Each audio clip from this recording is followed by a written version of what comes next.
I want to talk about Crimson Peak because we've been meaning to talk about it for a while. Yes. And so to do so, we're just going to put it into the watch, play, read. So this is Halloween Havoc, watch, play, read. Yes. Half and half. Yes.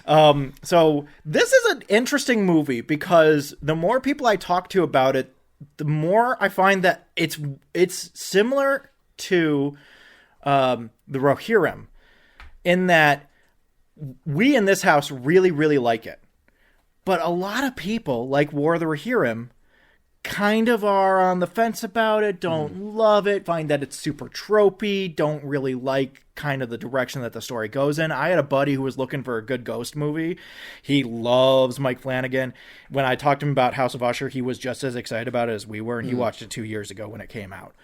And he was like, we didn't even make it to Crimson Peak. We didn't even make it to the house because we were just like, nah, we're not doing this. Well, and I got to say, this movie, I love everyone in it and who made it. So I'm shocked that it took me this long to watch it because it came out in 2016 or something. Yeah, a while ago. 2015. Yeah. So it's been 10 years and I just watched it a couple weeks ago. And you can tell this was filmed probably in 2012, 2013, spent a few years in the can, and then was brought out after Del Toro had a hit. And I'll be honest, that's one of my only, like, aesthetic gripes is the thing I liked about Tom Hiddleston when he did Kong Skull Island is they changed his hair up a little bit so he didn't look like Loki.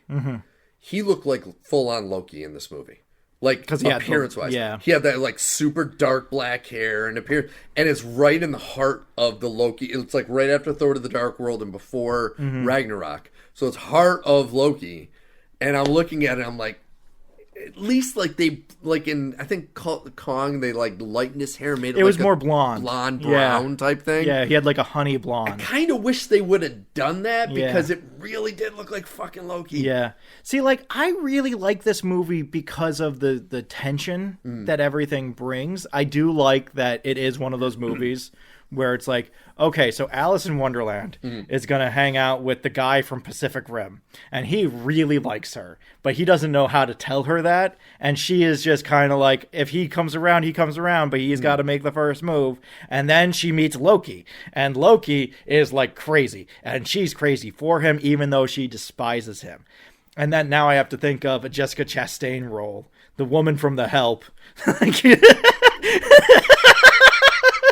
The good white woman in The Help.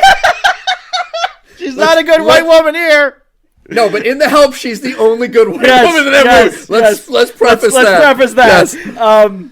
No, so, but I do like that element of the movie because that is just a thing that I like. Is just, I have an entire, in my digital library, I have an entire folder that's just movies that have people that you recognize in a very different role than the role you recognize them from. It's called The Guy That's in That Thing.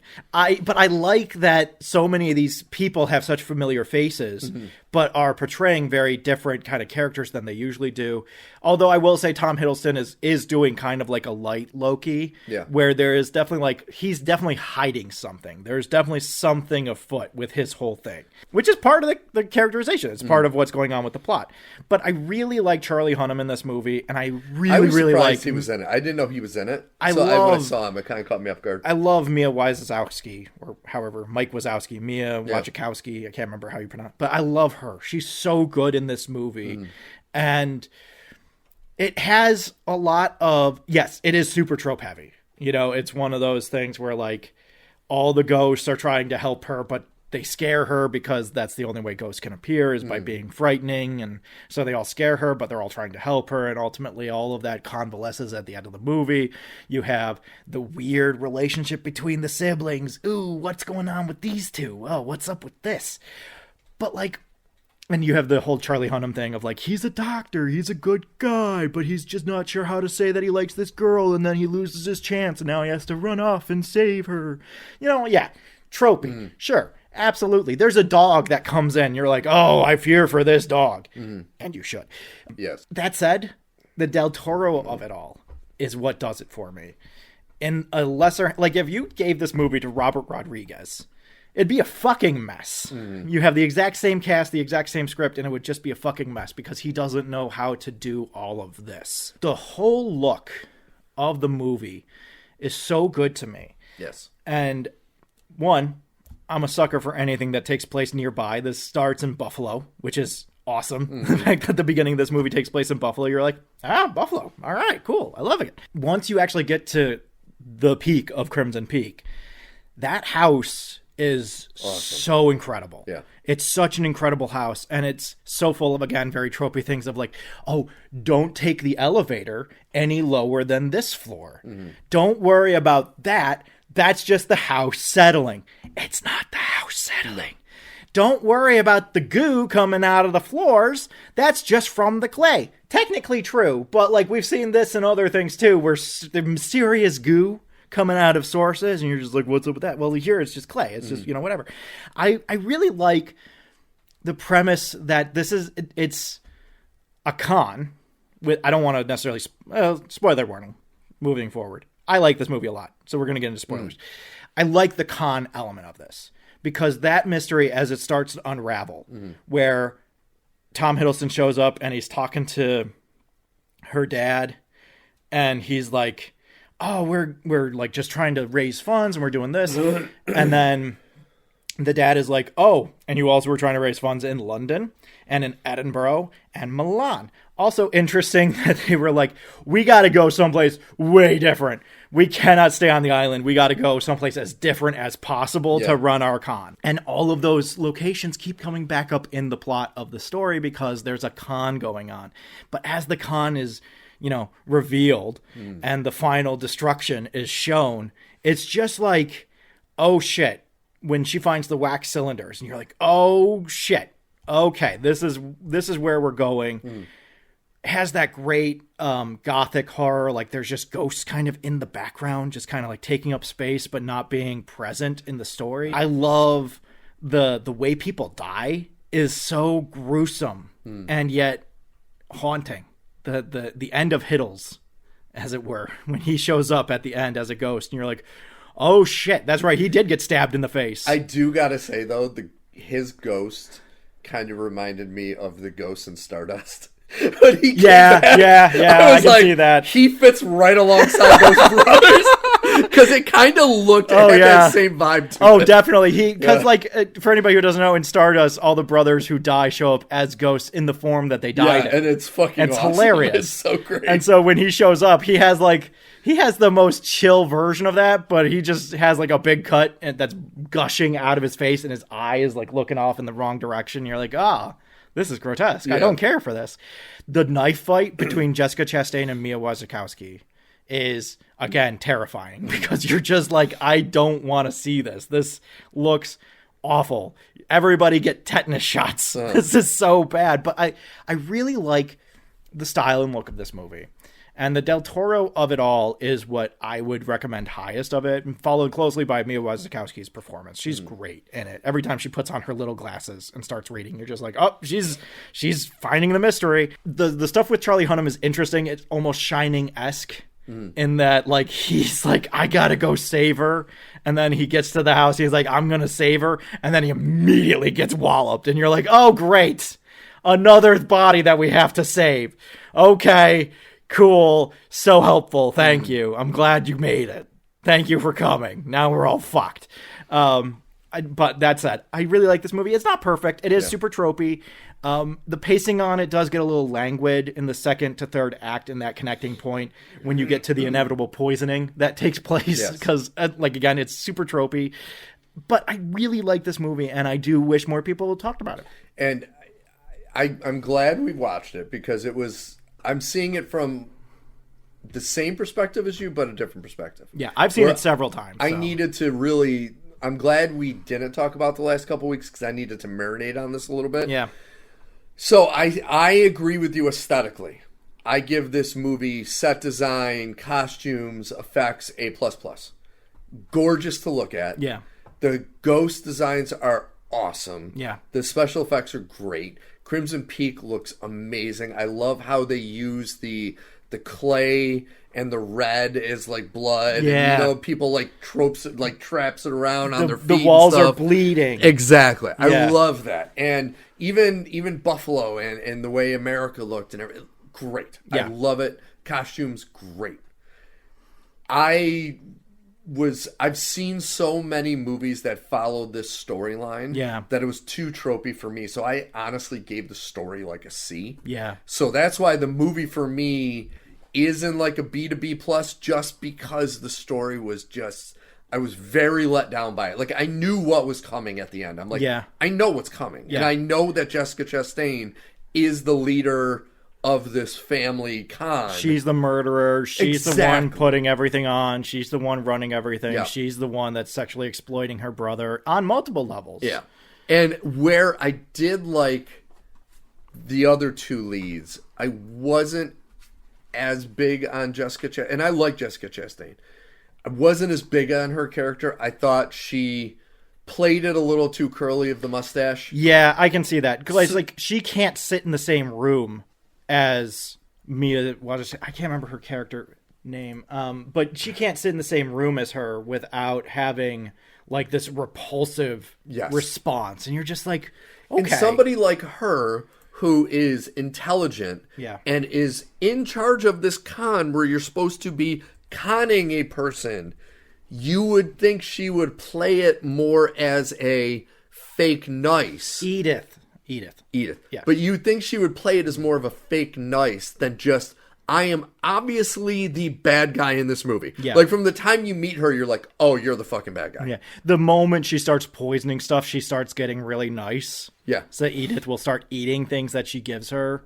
And it's just like, yeah, you definitely know she's the bad one. And that was the kind of, which, unfortunately for me, it's in a couple Del Toro movies. Like, I will use Pacific Rim as one, where it's visually unbelievable, but then the story, you're like, okay, I think I've seen this in Godzilla movies many times. I also wonder, because like, especially with Pacific Rim, and so thusly, by connection, this, I wonder what the studio input becomes.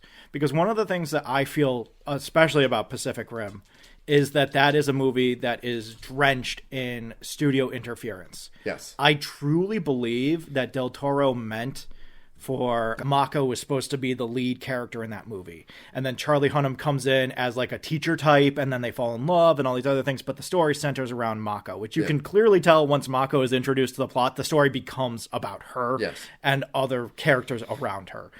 And I really feel like the studio came in and they were like, we can't have a Japanese woman as the lead in this blockbuster movie. She barely speaks English. No, we can't do this. Yeah. Get a white man in here. You can keep Mako as a secondary character, but get a white man in here, make him the lead. Yeah. I honestly think the scene with Mako and the crab chasing her was the beginning of that movie, and the scene with Yancey and Raleigh was later on. I can see that. And so you just flip-flop those two moments. Yep. But, like, I totally believe that Mako is the main character, and then we meet Yancey at the wall when Pentecost comes to get him. Mm-hmm. And we're like, who is this guy? And then later on we find out about Yancey. Yeah. That movie would be incredible. I would love that movie. And I just wonder, with some decisions here, which would also lead to things like Jessica Chastain's extremely wooden performance. Yeah. Well, and part of the disappointment for me is, like, I wanted this to be a ghost movie. But when you make it about the con, it's about humans causing all of this. Yeah. Where I wanted it to have a supernatural villain that was the super, like, that to me was what I was hoping for. Yeah. And I was very surprised when I didn't get that in this movie, because that's what they really did kind of set it up. Yeah. Until the dad gets killed. You're like, okay, obviously one of the two of them killed the dad. You hope that it's a ghost, but you know it's not. No, I knew it wasn't. Yeah. So I assumed it was one of the two of them, and then the way he's acting towards Mia, I was like, it's got to be her. Yeah. But that was a little like, okay, Jessica Chastain killed the guy. Okay, I guess. See, I like that scene a lot, of her killing him. And then the scene where Edith has to go and identify the body. Yeah. I really like that scene. I think that's some of the best acting in the movie. The problem I had with it is they don't make out Jessica Chastain to be this physical presence in the movie. Like, I know there's the knife fight at the end, but Well, it's like, her against Mia. Again, going into tropes, you have that kind of like two women in billowing Exactly. robes, both with knives held high, ready to Exactly. kill each other. It's like, oh, we've seen this before. But then, to say that she killed the guy, where it's like, okay, I guess, but she's played as a homebody almost. a homebody of that period, Yeah. which wouldn't be this like overpowering physical. It's not like Ripley from Alien that she could go in there and kick the shit out of the dude. Yeah, she ran loaders. But the Jessica Chastain, she's more intellectual, more I'm going to poison you. But the fact that she was able to overpower and smash this guy's head into a sink, that was a little... I never really thought about that, but I think you have a point there of just like, she does not... We see him. He's a physical... Yes. He's an older man, but he is still physically fit. Yes. And I get it. She gets the jump on him and all these other things, but like... It's such a physically violent death. If she had just stabbed him in the back... Exactly. But she like Different bashes story. his head in. Exactly. And not like with a hammer. She bashes his head in with a sink. And you would still need a lot of physical power forced down on the back of his neck to get his head to break that sink. Yeah. So that's where I was like, so that's where at first I thought it was Hiddleston that did it, because that would make sense. But then when I saw it's her, I'm like, okay, and that kind of where everything really started unraveling for me. But once again, I do think people should see this because of the visual, the set visual design, aspect the costumes, of it everything is so good, stunning. It's so striking, Fucking stunning. The basement full of vats of clay and ghosts, Oh. where the ghosts come out of the When the clay. ghost came out of the floor, Yeah, fucking awesome. it's so good. So good. The visuals of this movie are great. I agree with you. The story is definitely kind of lacking in a Yes. lot of ways, which, to be fair, is not the first time we've had that complaint about a Del Toro piece. There are a handful of Del Toro pieces where you That can is point true. to them and be like, the story here is a little thin. Yes. And so I think Pacific Rim is a perfect example of like, you go for the fun. It's robots versus monsters. Exactly. That's what you're going for. Exactly. You're not going for this big, to do with humans and the ability for humans to overcome crises and all these other things. You get those moments, but you also get, today we're canceling the apocalypse, which, like, depending on who you talk to, is a great line or outrageously silly. Yeah. So, it is interesting. I'm looking at the cast list. Our boy Doug Jones played Lady Sharp in some of the scenes. Oh, really? Which is really funny. Oh, that's awesome. But like, and the thing that disappointed me the most with this is this: you could see the bones in this movie for Shape of Water. Yeah. So this was like, and when he does these less flashy video game like movies, being Hellboy and Pacific Rim. So you're talking your Shape of Water, your Pan's Labyrinth. Yes. The story really complements the effects Yeah. where this wasn't that for me. Yeah. And that, I think, because I was going into it expecting like a Pan Labyrinth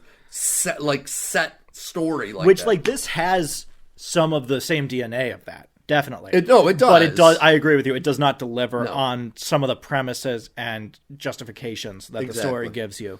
So I like this movie a lot. I would agree with you. I think it's like an A-. I think it has problems, but like It's still worth seeing. I it's definitely would recommend Totally it. worth seeing. Yep. It's really fun to watch. It's a very engaging movie. I don't find it boring at all. I can see how some people might find it boring, but I Well, think those people don't like watching period movies. I It's think like, the you got acting is just really good. Yeah. The acting really holds together a lot of things, with the exception of Jessica Chastain. And I do want to say to people, Hiddleston's acting's great. Yeah. It's just he looks looked like like Loki. Loki. Yeah. That's what threw me off, is when I see it, it's like, okay, Yeah. when you're that iconic to a character, you have to alter his hair Yeah. a little bit just so he doesn't look just like that They character. accentuated his cheekbones to make him look like he had been starving, Steve. Don't you know?